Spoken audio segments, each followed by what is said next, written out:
Video देख के आप सभी को समझ में आ ही गया होगा। तो पवन सिंह का गाना बज रहा है और पीछे जो डांस कर रहे हैं वो है बॉलीवुड के बहुत बड़े एक्टर्स, जिनका नाम है कार्तिक आर्यन। पूरी बात बताते हैं आपको, उसके पहले रिक्वेस्ट है कि चैनल को सब्सक्राइब कर लो, वीडियो को लाइक करना बिल्कुल मत भूलना।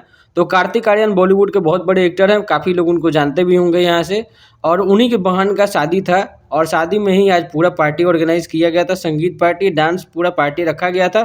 उसमें जो है पवन सिंह का गाना बजा लॉलीपॉप लागेलू, और उस पे कार्तिक आर्यन खूब झूमे हैं। लगभग ये पहली बार नहीं है, इसके पहले भी शहजादा फिल्म जो अल्लू अर्जुन की फिल्म का कॉपी था, उस फिल्म के सक्सेस पार्टी में भी कार्तिक आर्यन को पवन सिंह के इस गाने पे झूमते हुए दिखा गया।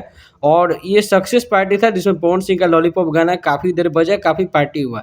इसके पहले आमिर खान से लेके ऋतिक रोशन से लेके बहुत सारे एक्टर्स हैं जो पवन सिंह के इस गाने पे झूमे हैं। तो ये पहली बार नहीं है और एक तरह से भोजपुरी गाने के लिए बहुत बड़ी अचीवमेंट की बात है। आपको ये न्यूज़ देख के कैसा लगा, अपने कमेंट बॉक्स में ज़रूर देना। Thank you.